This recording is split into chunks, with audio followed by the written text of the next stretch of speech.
প্রিয় ভাইয়া ও আপুরা, আজকে আমরা রসায়নের অত্যন্ত গুরুত্বপূর্ণ একটি চ্যাপ্টার শুরু করতে যাচ্ছি, যার নাম হচ্ছে রাসায়নিক পরিবর্তন বা কেমিক্যাল চেঞ্জ। এই চ্যাপ্টারটা আমাদের কেমিস্ট্রির সবচেয়ে বড় চ্যাপ্টার ফার্স্ট পেপারের মধ্যে, এবং চ্যাপ্টারটাতে যেমন ম্যাথ আছে তেমন থিওরি আছে, অর্থাৎ অনেক কিছু। তো আমরা এই চ্যাপ্টারটাকে প্রথমে 4টা ভাগে ভাগ করে নেব, এবং এই 4 ভাগে ভাগটা আসলে কী কীভাবে হবে আমি একটু প্রথমে বলে রাখি। সেটা হচ্ছে, আমরা প্রথমে চ্যাপ্টারের যে অংশটা পড়ব সেটা হচ্ছে বিক্রিয়ার হার। সেকেন্ড অংশটা হবে আমাদের বিক্রিয়ার সাম্যাবস্থা, অর্থাৎ ওখানে কেপিকেসি রিলেটেড কিছু ম্যাথ করব, অনেক থিওরি পড়বো আমরা। থার্ড পোর্শনটা হচ্ছে অম্ল এবং ক্ষারক, এবং ফাইনাল বা লাস্ট পোর্শনটা হচ্ছে তাপ রসায়ন। তো তাহলে আমরা আজকে শুরু করতে যাচ্ছি প্রাথমিক কিছু আলোচনা এই চ্যাপ্টারটার, এবং এর পরবর্তীতে ধীরে ধীরে আমরা বিক্রিয়ার হার বা সাম্যাবস্থা, সাম্যধ্রুবক এসব নিয়ে আলোচনা করব। তো চলো শুরু করা যাক। প্রথমে চ্যাপ্টারটা শুরু হয় গ্রিন কেমিস্ট্রি বা সবুজ রসায়ন দিয়ে।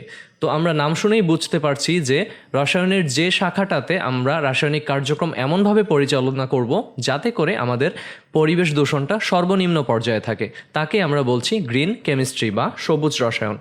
এখন এই গ্রিন কেমিস্ট্রির 4টা ভিত্তি রয়েছে। এই 4টা ভিত্তি আমাদের পরীক্ষায় আসে এবং আমাদেরও জেনে রাখা প্রয়োজন।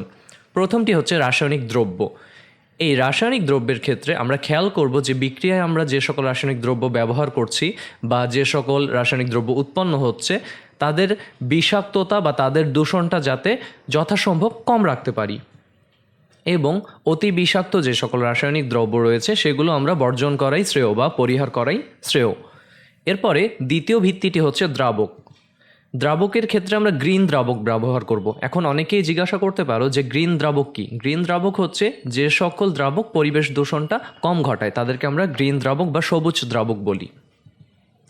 দ্রাবক পুনরুদ্ধার বা পুনর্চক্রায়ন করে ব্যবহার, অর্থাৎ আমরা এখানে রিইউজ করতে পারি, আমরা রিসাইকেল করে ব্যবহার করতে পারি।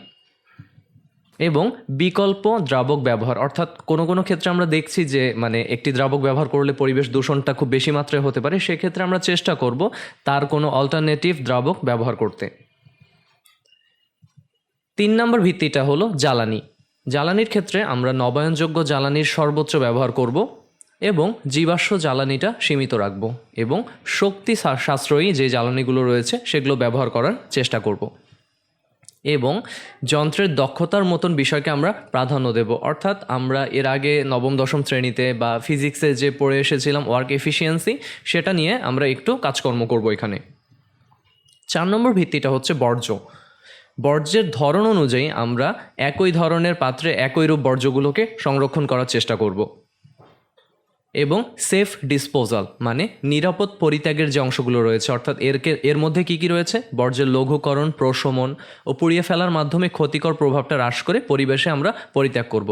অর্থাৎ আমরা যেখানে সেখানে এই বর্জ্যগুলোকে ফেলে দেব না, তাহলে পরিবেশের ক্ষতি সাধন হবে। এবং এখানেও রিসাইক্লিংটা আমরা অ্যাপ্লাই করব। তাহলে এই 4টি ছিল আমাদের গ্রিন কেমিস্ট্রির ভিত্তি।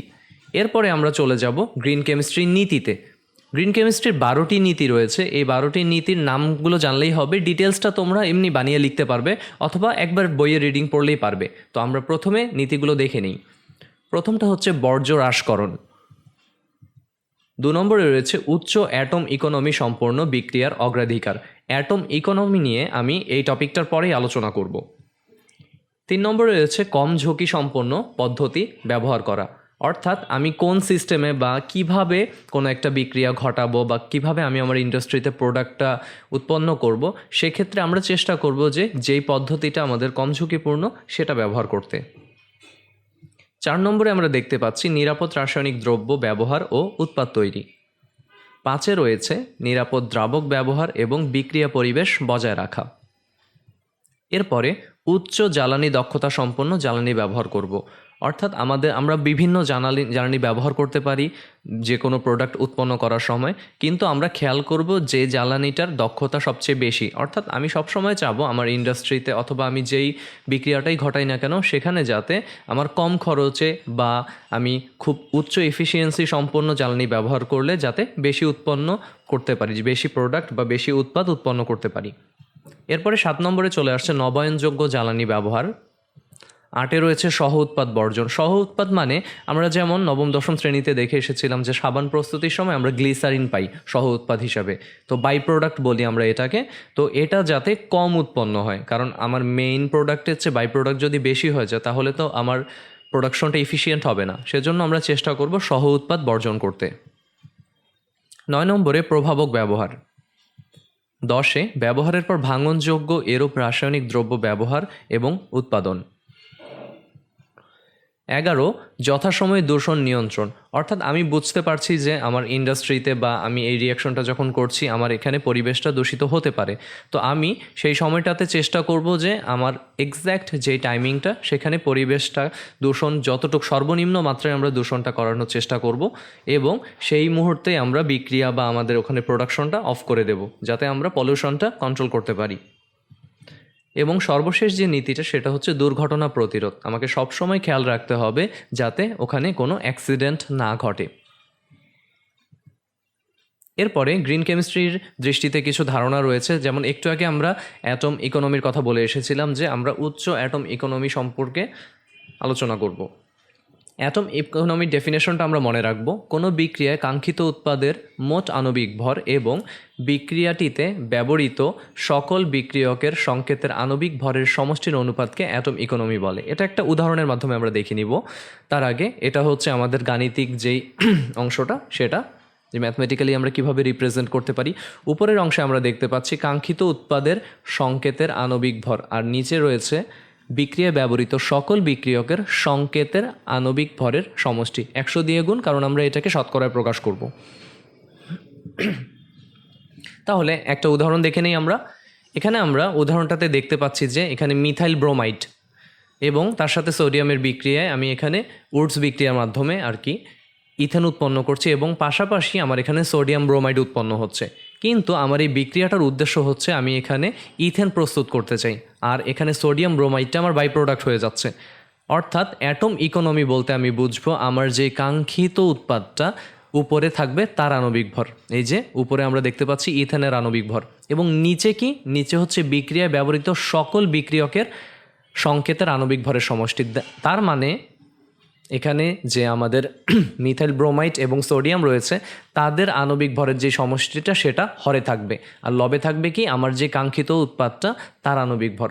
তাহলে এপাশে আমরা লক্ষ্য করছি 30 অর্থাৎ ইথেনের আণবিক ভর, আর নিচে হচ্ছে আমাদের যে বিক্রিয়ক দুটো রয়েছে মিথাইল ব্রোমাইড এবং সোডিয়াম তাদের আণবিক ভরের সমষ্টি। তাহলে 100 দিয়ে গুণ, অর্থাৎ এই প্রোডাক্টের ক্ষেত্রে আমাদের এই বিক্রিয়ায় অ্যাটম ইকোনমিটা দাঁড়াচ্ছে 12.71%।